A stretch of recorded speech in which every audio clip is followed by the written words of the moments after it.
salaamaaleykum dal leen ak jàmm sur 2K Dakar Rufisque ñu bëri xam ko ci tout Tëngéej dafa nekk benn ville boo xamante ne dafa vue plante teg ci dynamique waaye récemment dëkk bi dafa génnee visage bu bees mu di lii jëm ci wàllu insécurité ci ab benn guddi rek lu toll ci multiservice yu bëri dajji na li leen premier constat bi ñu mën a def moo ko ñiy def ñaawtee fii nii nekk nañ ñoo xamante ne ils sont extrêmement bien organisés yi waral lool mu di coordination bi ñu ci def anam nuñ ko defee d'une façon rapide boo xamante ne dafa doy waar sans plus tarder nañ dem xooli image yi pour ñu mën see def ay jàngat.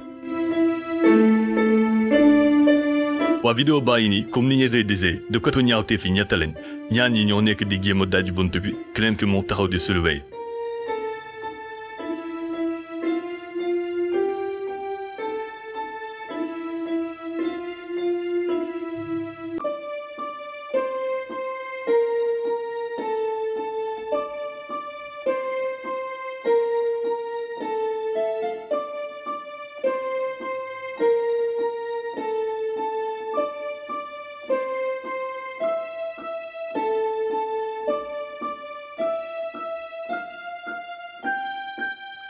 Première constatation bu ñu mën a def mooy que multiservice bi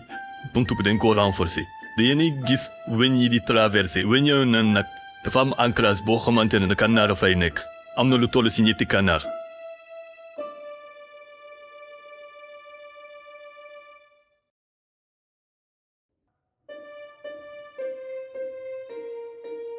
comme ni ngeen ko gisee defkatu ñaawteef yi dañu leen kànnaare avec une facilité déconcertante. pour daj buntu bi benn instrument rek la ñuy utiliser mu di pied de biche pied de biche nag dafa nekk benn outil boo xamante ne maçon yi ak menuisier ñoo koy faral di jëfandikoo moom la ñuy dindee pont yi wala des fois moom la ñuy dindee planche yi lu tax ñu taamu pied de biche nag pied de biche dañ koy utiliser comme levier.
vidéo bi nag mooy nii ñi def lu ñaaw ne nag jamono ji ñoo ngi leen di wër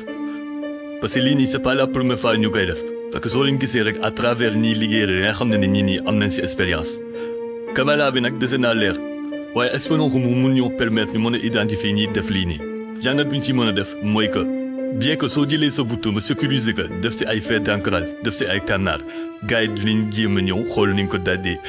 conseil bi ñu ci mën a joxe mooy que. installé benn système d'alarme boo xamante ne dañ koy relier buntu bi instant bu nit laalee buntu bi rek mu jëm koo daldi rek dafay déclencher pour nga mën a désactiver loolu il faut que dugal benn code boo xamante ne ci biir la nekkee bu boobaa alerte boobu noonu dafay pousser ñii di def lu ñaaw lii nii daal di paniquer daw. waaye aussi beneen conseil lañ mën a jox mooy que fay benn gardien boo xamante ne moom moo la fay nekkal di la surveiller mais loolu yëpp aussi ay saata la parce que am na ñoo xamante ne ay auto-entrepreneur lañ maanaam ñu jël seen xaalis bopp di investir. pour jéem a am nañu sa turloo waaye cependant moyen du leen mën a permettre ñu mën a investir ci wàllum sécurité ak yooyu noonu mais cependant am na ay solutions yoo xamante ne mën na ko mettre en place pour éviter genre de situation yi na ñoo leen laaj nag seen xalaat à travers les commentaires ana na ngeen gisee situation wu insécurité bi ci biir dëkk bi